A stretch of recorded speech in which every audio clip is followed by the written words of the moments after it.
So hi Jules, Hi, Amanda. how are you doing? I'm doing well. Yourself?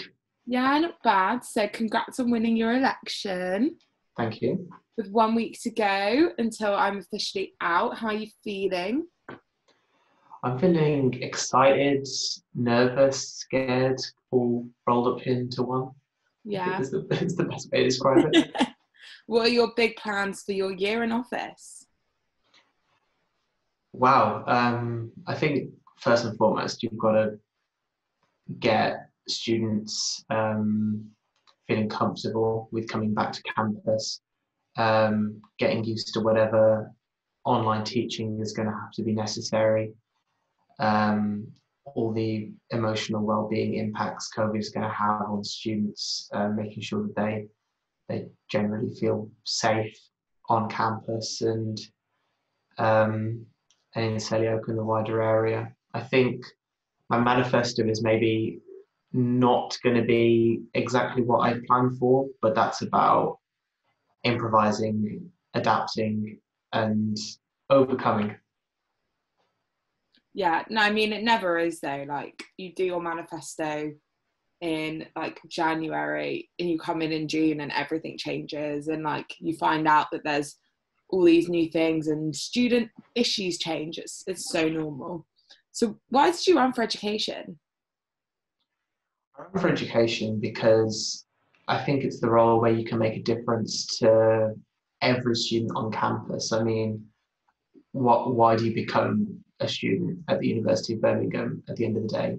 To get your degree. I feel like there's a lot of scope there to be helping as many students as possible. That's my main rationale behind running. I love it, and that's exactly why I ran. So it's great that we're on the same page.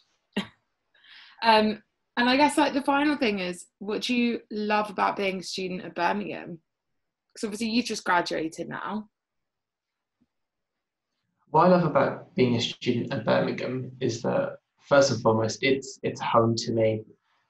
You can ignore the Black Country flag in the background. We'll say that Birmingham is my home. It's where I grew up.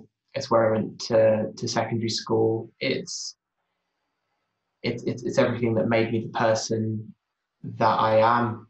But being at the University of Birmingham specifically, it's just a great institution.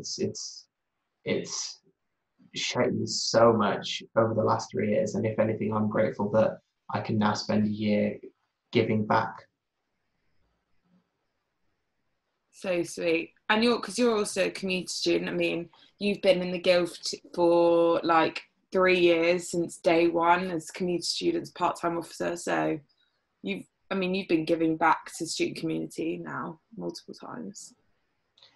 Yeah, I mean, I said this the other day in a meeting. I kind of went from 0 to 100, if that makes sense. I mean, for the first semester of first year, I wasn't that involved in the guild. I mean, I went to Freshers' Fair, I joined a society or two, but other than that, I didn't really know what the guild was or what it had to offer. But then it was in January in my first year that I saw on the guild website, oh, the guild elections are on. I wonder what this is. Had a look at some of the roles and decided, you know what, as a commuter student, I don't think there's that much on offer, and there's definitely a lot of scope to be able to change stuff. So I decided to run for that position. Thankfully, I won, but that kind of tossed me in the deep end very early on of being um, a student rep to a lot quite a big proportion of students at UOB, but I'm grateful for it. I mean, it's definitely helped shape my worldview, and yeah, it's just a great position. I'm so thankful I've been able to do that for 2 years. Yeah. Well, congrats, and I'm sure you'll absolutely do amazing this year. You're going to absolutely smash it. Thank you. Yeah. So well done, you.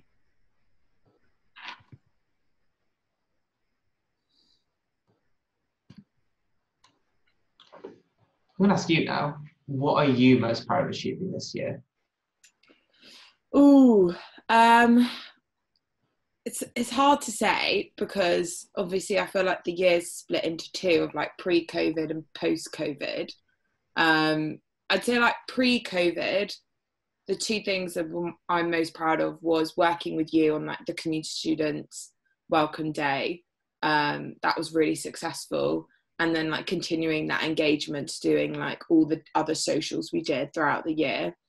And I'd say like the other really big achievement was the democracy referendum, that as like a whole team we worked on, and like passed with a huge majority. I think it was like 95% voted yes or something like that.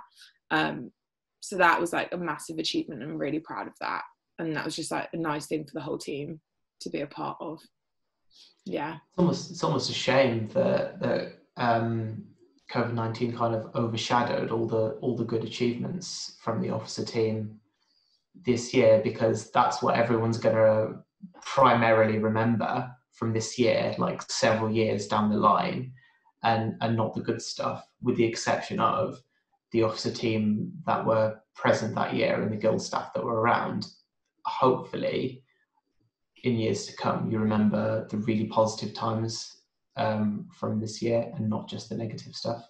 Yeah, hopefully. I mean, I was thinking about this yesterday, and like the amount of stuff we went through as a team that like was nationally going on. So we had Brexit, obviously, like all of that was going on. We had the general election, we had COVID. So, I mean, I think there was we had strikes. So we've dealt with so much kind of external factors, and how we like dealt with it, I'm really proud of, is like being a part of that team. I mean, the general election was so good in terms of increasing the number of students who were registered to vote. I think it was like Birmingham, the area, was one of the biggest increases in voter registration, especially amongst young people. So we're super proud of that. But yeah, it's been a bit of a weird one.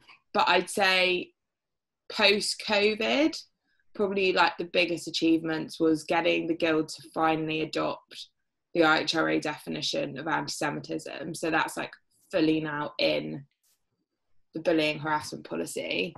And I think the other big one is probably like just running the whole no detriment campaign, and getting the student feedback, and now having set up all these student reference groups, and basically demonstrating to everyone how important student reps are, and the whole student rep system. Definitely. Yeah. So what advice would you give to me ahead of my year in office? I'd say, like, it sounds really silly, but just take every opportunity. I think the one thing that you want to make sure is that you come out and that you like did everything you could, and you are proud of everything you did. And I think a lot of that comes from like just taking an opportunity. Like, you hear about something and you're just going for it, because you don't want to look back and be upset that you didn't do as much, or, oh, I wish I went to this event because that would have been really fun and a really fun experience. Like, I'm so glad I took the opportunity to go to Dubai. Like, that was amazing. So whatever is thrown your way, just take it and just go for it. Just jump in. You'll have an incredible team, you do have an incredible team to support you. So and an amazing staff network at the Guild. So just jump in and do it. I'm definitely going to be taking that advice, but then blaming you if I have severe burnout come December. That's fine, you can blame me. The last question is, what are you going to miss most about Birmingham? Oh, I think I'm just going to miss like the physical campus the most. I think that, to be fair, that's what I've been missing for like the last 4 months. Is just like the Guild, like the actual building. Like, don't get me wrong, I miss all the people, but I miss like the actual physical feeling of being on campus a lot. I think that's the hardest. And And that's mainly obviously because of COVID, but I think I would still miss that anyway if COVID wasn't happening and this was like the end. So, yeah. Definitely. Also sad. But We'll have a happy ending though. of course. And you're going to do so well. We hope. You will. You'll absolutely smash it. So now we come to the end. So I pass my officer lanyard to you. Just take that. Thank you. Welcome. Enjoy it. Amazing how it switched colours virtually, but I suppose that's what happens. Yeah, wear it with pride. The education officer.